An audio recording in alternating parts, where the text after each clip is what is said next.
అందరికీ నమస్కారం. మామూలుగా మన వేసవకాలం మనం చాలా చల్లజెత్తని షర్బత్తులని షేకులు అనేవి తాగుతున్నాం. పూర్వం అంటే షర్బత్తులు, మజ్జిగలు, నిమ్మరసాలు, చెరుకు రసాలు తాగేవాళ్ళం. దాంతోపాటు సుగంధి కషాయం తాగేవాళ్ళం. అలాగే రకరకాలు మనకి అప్పుడైతే. ఇప్పుడు ఏంటంటే మనం అన్నీ వెళ్ళిపోయి పక్కకి షేకులోకి వచ్చాం. షేకులతో బాడీని షేక్ చేస్తున్నాం. ఆ మిల్క్ షేక్ అని, ఆ షేక్ అని, ఈ షేక్ అని, ఐస్ క్రీమ్ షేక్ అని, ఏవో రకరకాల అన్నీ తింటున్నాం మనం జబ్బు చేసి అని. పూర్వం షేకులన్నీ మనకి ఆరోగ్యాన్ని ఇచ్చేవి. ఇప్పుడు అంతా మనకి ఆరోగ్యాన్ని పాడు చేసుకునేవి. మనం ఎక్కువ ఆ పనిలో ఉన్నాం. టేస్ట్కి అట్రాక్ట్ అయిపోయి మనం అది ఎంత మంచిది అనే ఆలోచన మనకు తగ్గిపోయింది.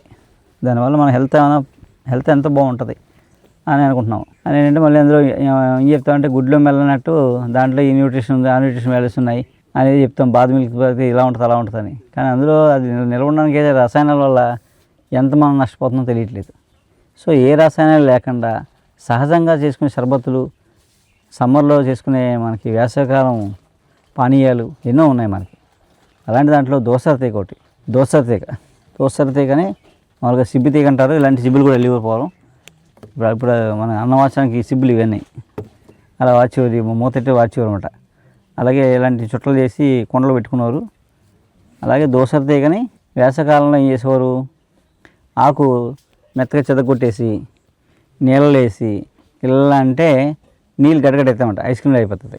దాన్ని ఏం చేసేవారు, మామూలుగా పట్టిక బెల్లం నీళ్ళలో మనం చేసాం ఇలాగ చక్కగా. ఏంటంటే ఈ పట్టిక బెల్లం నీళ్ళలో ఈ ఆకు చెదగొట్టి మెత్త పేస్ట్ చేసి మిక్సీలో ఆ పేస్ట్ని వేసి ఇలా కలిపితే ఏమైంది, ఇలాగా చూసారా నీళ్ళన్నీ కిందకి వెళ్ళిపోయి గడ్డ కట్టేసింది. మొక్క పైకి తేలుతుంది గడ్డ. అలాగే దీంట్లో కూడా ఉందండి, ఇగో ఐస్ ఏదో జల్లా తయారైంది ఇది మనకి. ఇదేమో ఇది ఒక మొక్క. అలాగే ఇది కూడా పెడదాం పక్కన.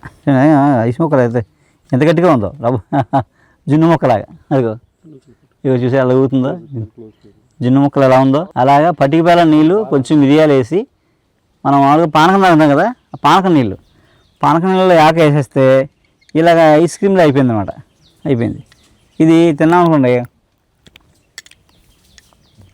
తీతీగా మిరియాలు చిన్న కారంగా బాగున్నాయి. ఇలా ఒక స్పూన్ తినేసాం అనుకోండి, ఈ వేసవకాలం మనం వేడిని తట్టుకోగలదు. బాడీ వేడిని తట్టుకుంటుంది.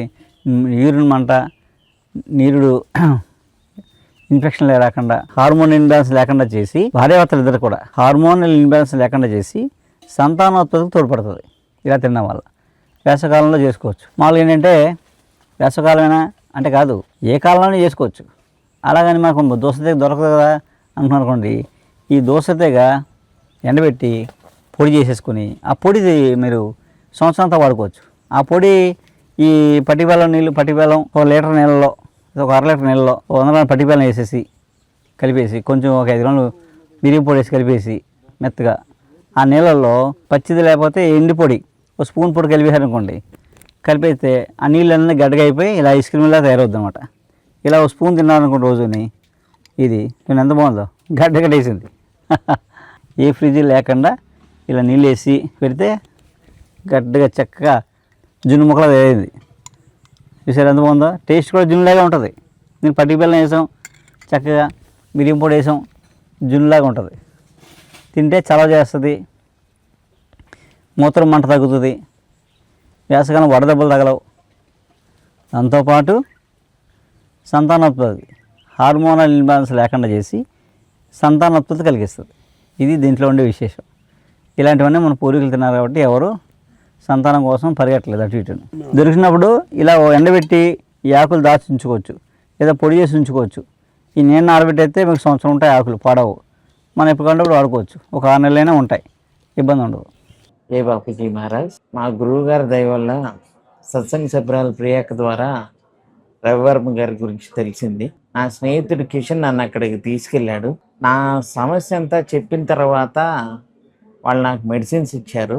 కొన్ని మార్పులు జరిగినాయి. ఆ తర్వాత మళ్ళీ ఇవాళ వచ్చినప్పుడు వారు చెప్పుకోగా వారు ఇచ్చిన మెడిసిన్స్ని వాడుతున్నాను. నాకు మెదడులో గడ్డ వల్ల ఈ కన్ను పూర్తిగా పోయింది, ఈ కన్ను ముప్పావు పోయింది. కానీ ఇప్పుడు ఈ కంటి మీద దగ్గరగా టార్చ్ లైట్ వేస్తే ఆన్ అయిందా ఆఫ్ అయిందా చెప్పగలుగుతున్నాను. ఇది ఒకటైతే ఇంకొకటి నాకు కనపడదు, దెబ్బలు తగులుతుంటాయి కాబట్టి ఇక్కడ పెయిన్ రిలీఫ్ ఆయిల్ తెచ్చాడు. వేరే సత్సంగ సభ్యుల ద్వారా ప్రియాక ద్వారా నాకు పెయిన్ రిలీఫ్ ఆయిల్ వచ్చింది.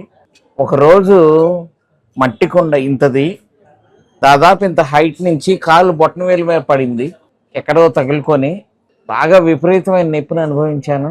అనుకున్నాను, ఇది ఎన్ని రోజులు ఉంటుందో ఈ నొప్పి, ఎంత ఇబ్బంది పెట్టిద్దో అనుకున్నాను. అనుకోకుండా గుర్తొచ్చింది, అక్కడ రవివర్మ గారి దగ్గర నుంచి తెచ్చిన పెయిన్ రిలీఫ్ ఆయిల్ ఉంది కదా, అది రాసుకుందామని ఆయిల్ రాసుకున్నాను.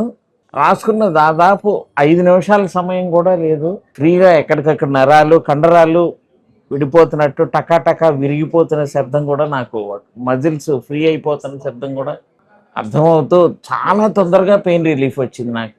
ఇంతటి మంచి మెడిసిన్ ప్రసాదించిన రవివర్మ గారికి వేల కృతజ్ఞతలు తెలియజేసుకుంటూ జై సాయి మాస్టర్, జై బాబుజీ మహారాజ్.